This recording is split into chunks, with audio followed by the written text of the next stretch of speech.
Welcome back to the channel Future CMAs. I hope you're doing great. Coming to this video, CMA Inter paper number 5, Business Laws and Ethics, 60 plus strategy. So I agree with the fact, I don't deny that syllabus at CMA Inter is very huge.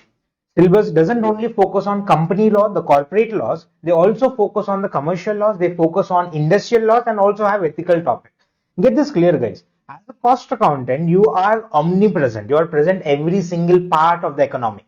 It's not only that you will be working in corporate entities, you will be dealing with manufacturing setups, you will be dealing with service sectors, you will be dealing with corporates, you will be dealing with a lot of commercial contracts and negotiable instruments that have entered. So you as a cost accountant are ethical, you have commercial activities, you have industrial categories involved, you have corporate entities involved. So being a cost accountant who is omnipresent, the institute is also expecting you to have knowledge on every single aspect of a law. Now that the classes have been completed, I hope your classes are done already by the time you're watching this video. Now that the classes are done, you have the conceptual clarity on all the type of laws. But coming to exam perspective, sir, it is becoming difficult for me to study all the chapters, all the type of laws and try to remember them especially. When it comes to the syllabus, it is huge in nature, but understand the fact clear. It is not always hard work that gives you success. It is your hard work in the right manner, in the smart way that gives you success.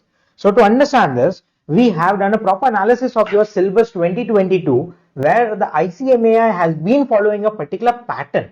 This pattern, if understood perfectly, will be able to focus on specific set of chapters which will give you huge amount of advantage with less amount of efforts. Stick till the end of the video. I'll give a super clarity on what chapters should be studied and what strategy to be followed to get an exemption on a guaranteed basis. Paper 5 is the first paper for your CMA Inter that will act as a confidence booster for the rest of the 7 days. Because the 7 days of exams will be hectic in nature, this paper number 5 will act as a boosting morale for you to continue to write the rest of the 7 papers. Stick to the end of the video. I'll clarify everything for you. Let's first just basically understand the syllabus quickly. We have 4 different categories of laws in our syllabus. One starting with commercial laws.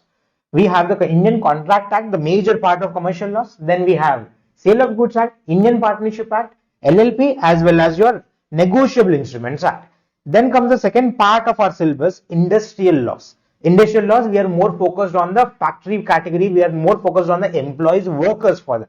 So we have 5 industrial laws in our syllabus. One is Factories Act, then we have Gratuity Act, then we have EPF, ESI and Code on Wages, the new law which was introduced.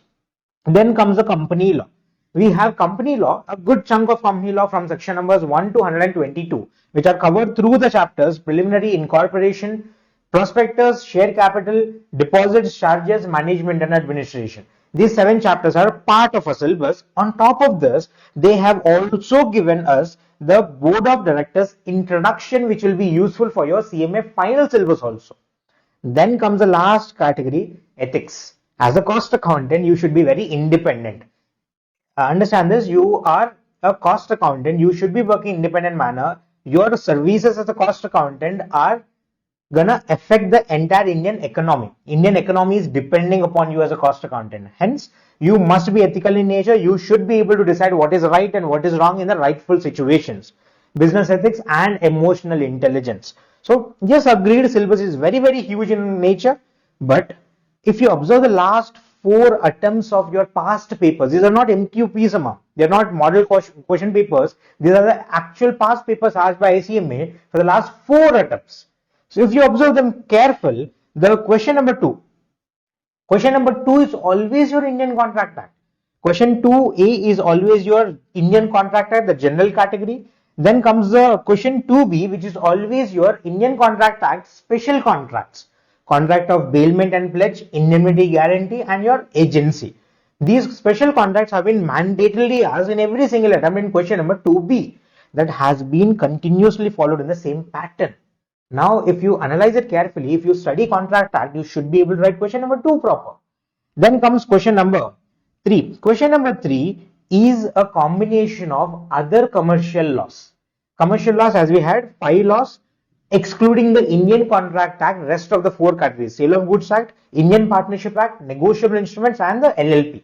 Four topics combined together is what comes from question number 3. So question number 3 is always your commercial laws other than your Indian Contract Act. Then comes question number 4. This is also similar. Question number 4 is always focused on the industrial laws. All the 5 industrial laws combined together, they'll give a combination of any 2 chapters in question number 4. If you observe this, question 4A was code on wages, then ESI, industrial laws. It was code on wages and gratuity. It was Factories Act and gratuity. It was code on wages and gratuity. If you observe this careful, code on wages has been given a little bit of special importance because it is a newly added law. They are giving a little more importance to code on wages. But any of the 5 commercial industrial laws can be asked in question number 4. So question number 3 is commercial other than the Indian Contract Act. Question number 4 is your industrial laws. Now comes the important part. Question number 5. Question number 5A is always your Companies Act, the Generalized Companies Act. We have the chapter numbers 1 to 7. Then question number 5B is always your Board of Directors. Always Board of Directors. So Board of Directors will be important for that. Then question number 6. You read it right. Question number 6 is always Board of Directors 6A as well as 6B. Sir, Board of Directors is a small topic. Yes, agreed. It is a very small topic. Interesting topic. Very conceptual logics. But at the same point of time, it's going to score you 3 minimum questions out of the paper. Question 6A and 6B will always be Board of Directors. But as a little disclaimer here itself, there might be slight deviations that are possible sometimes, right? Chalo. Question number 7 again. I would say this is one of the easiest scoring part of your paper. Question number 7, ethics. Ethics is a generalized topic. You can draft your answers with examples. You can draft your answers with general layman language, but able to convey the concept and put in the headings proper. You should be good to score a full 7 marks out of the paper. But small topic, 7A, 7B is always ethics. So must be studied. If you're not able to remember ethical topics or the headings of ethics, please sit down and do writing practice. Spend good amount of time on ethics. Then comes question number 8. Question number 8 is always asked as a case study. A case study where they focus on 8A with Indian Contract Act, which includes your special contracts as well. Then question number 8B will be either Companies Act or your Board of Directors. Usually Board of Directors, but it can also be Companies Act.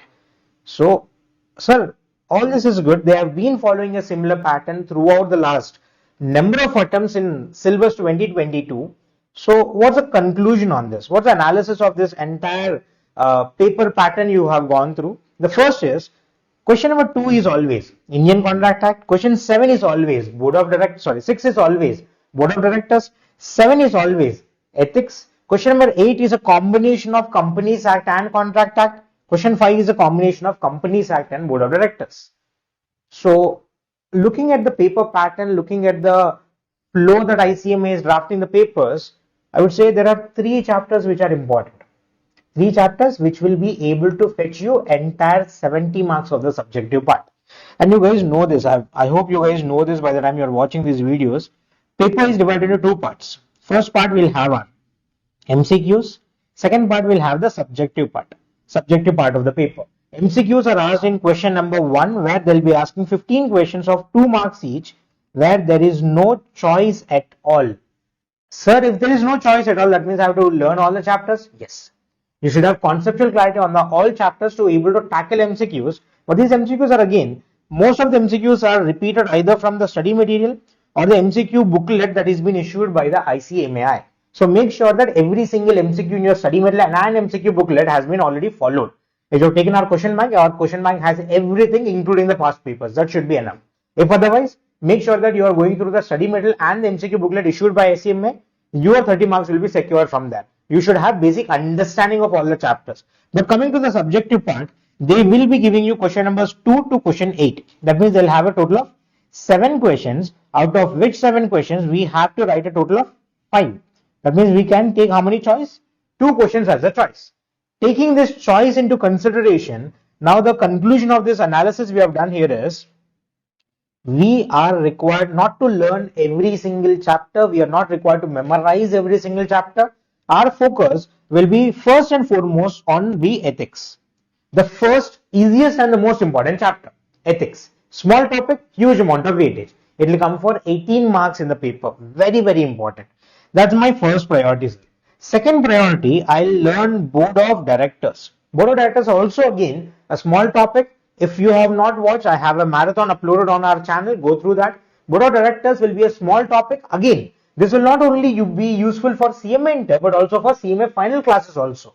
So useful for a good amount of marks. Along with the board of directors, any which ways combination of Companies Act is there. Learn Companies Act. It will be useful for final also. More than 50% of your final syllabus comes from Companies Act again. That will be useful for you to understand them clear. So I would say not board of directors, will study the entire Companies Act, which includes including your board of directors topic. That's your second priority to study. Will be easy, will be understandable, which will be logical, easy to understand and easy to remember also. So Companies Act. Then comes the third category for me. Third category is your Indian Contract Act, which including your special contracts here. Including special contracts, I'll give it as a third priority. This will come for at least 14 to 21 marks. Sorry, 21 to 23 marks. A good amount of weightage is there for this also. Covering these three topics, understand this, you will be able to write question number 2, Contract Act, question number 6, Board of Directors, question number 7, Ethics, question number 5, Companies Act and Board of Directors, question number 8, Indian Contract Act and Companies Act. 5 questions are done. 5 questions are done with how many chapters? 3 chapters. Sir, what about the rest of the chapters? Should I study them? I would say you should still go through them once at least, so that you will have conceptual clarity, if not for subjective part of the paper, but at least for the MCQs part, you should be having knowledge about it. And again, second category of it, understand the point here. A little disclaimer, as I said, it will always be Indian Contract Act, but there was a little deviation here. And there was a little deviation here. So there are chances that, and again, this was also a little deviation here. You might see the word Board of Directors, but this Board of Directors question was out of syllabus. This was a final syllabus question asked at inter level. Students don't even have the full knowledge of the word DIN. They have given the topic about cancellation and surrender of DIN. Students couldn't have answered that. It was an out of syllabus. It was Board of Directors, but out of syllabus topic. So there's a chance that there are slight deviations possible, or sometimes there might be a question which is out of syllabus that can also be asked. So to be on the safe side, I would say take either question number 3 or question number 4 as a backup question. As a backup question where you'll have read it twice or thrice and be able to answer them, but not maybe perfectly, but able to answer them. Attempt it correctly, you should be fine. Have them as a backup. If you are comfortable with commercial laws, Sale of Goods Act, NI, LLP or your Indian Partnership Act, then go for commercial laws, question number 3 as a backup. Or if you are comfortable with all the industrial laws, then you can go for industrial laws as a backup, but do have a backup. Study one of them as a backup question, right? It will be making it easy for you to tackle the paper in a better manner. So are you guys understanding smart work? Less amount of efforts, more amount of marks are possible out of CMA Inter. So that's all for this particular strategy video. You can easily get an exemption. You can easily kickstart your CMA Inter exams by following a right manner of study. So make sure that you go through this video, understand the strategy clearly and put more efforts in the right manner. If you require any kind of other support from CMA Inter syllabuses, please do comment about it. We'll get back with a proper video on it. Thank you guys.